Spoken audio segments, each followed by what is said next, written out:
Shout out to all viewers all over the world.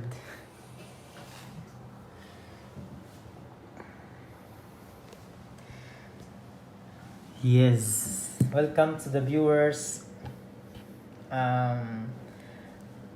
Today guys, I'm gonna show you, or I'm gonna teach you also, or troubleshoot for repairing the laptop.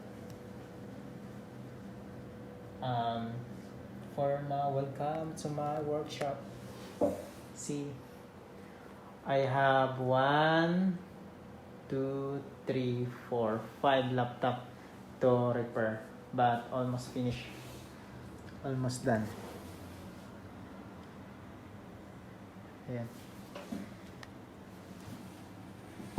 So this laptop was damaged. I fixed this tire. So I fixed this one. And ito naman,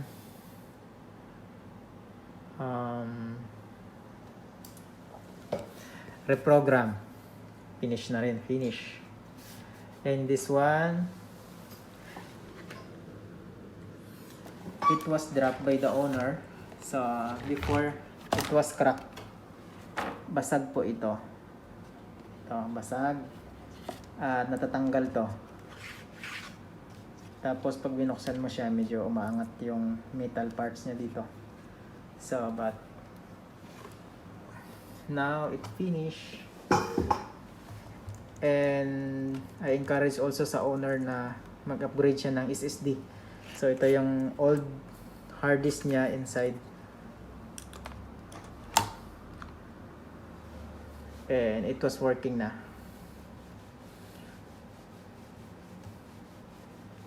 Yan. So almost working na sila. Also this one working. And this one, well focused for this one. It was Lenovo G50. The issue for this one, when we power on,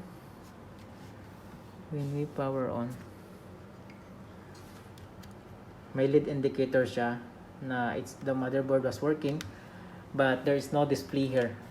So in this case, the possibility na sira niya is maybe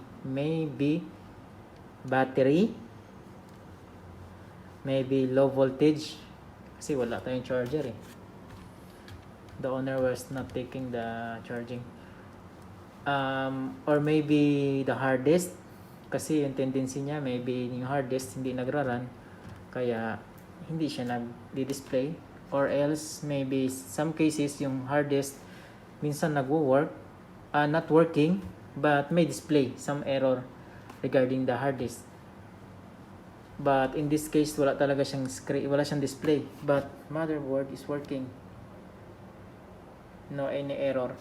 So or otherwise maybe memory, kasi memory was the one who control also the display.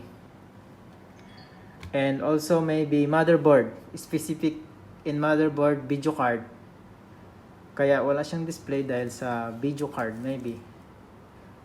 Or maybe the processor also cannot be processed.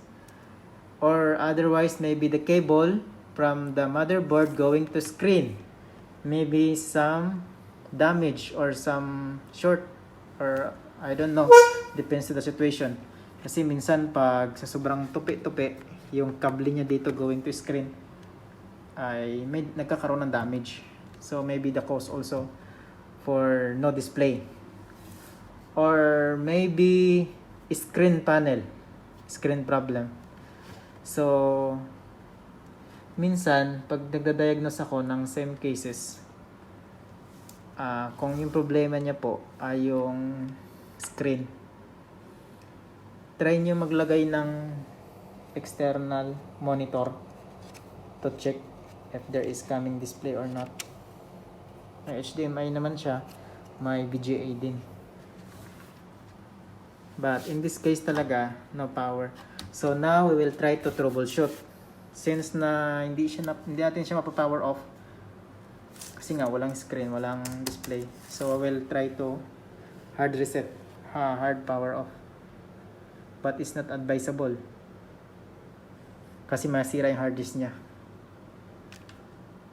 So now we will try to found the solution for this one. So let's see guys. I open it already. So ito yung hard disk niya. Ito yung IC niya, processor niya. Ito yung cable niya going to screen. This is the memory. So for now, what I did. So now I will try to check the memory. I will replace the memory. This is the memory. The memory is DDR3 4GB. 4GB. I will try maybe this one. That's problem. Cause the problem. And I have, so I will check guys. I will try also to put in other slot kasi minsan maybe may problema yung kanyang slot, memory slot, or minsan talaga may problema yung memory. But we will try. This RAM, this memory is working. Check natin. Pag nagkaroon na ng display, it means memory yung problema niya. Yes, coming. So very basic guys. For those technician, sana makatulong yung mga ganitong yung mga ganitong tutorial para mas mapadali yung pag-troubleshoot in same cases.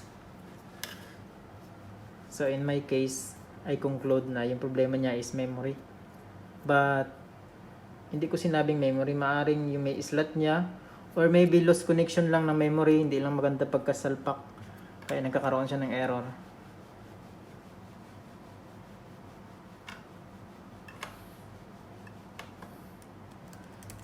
Now the unit is working. We will check. Maybe very slow. So pag very slow siya, medyo siguro i-advise natin yung owner na i-upgrade to SSD para mas lalong bibilis.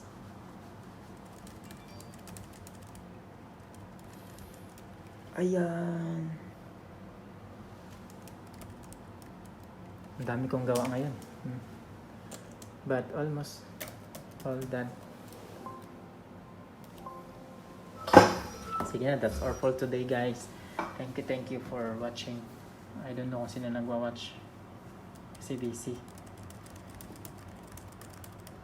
Bye bye and good night.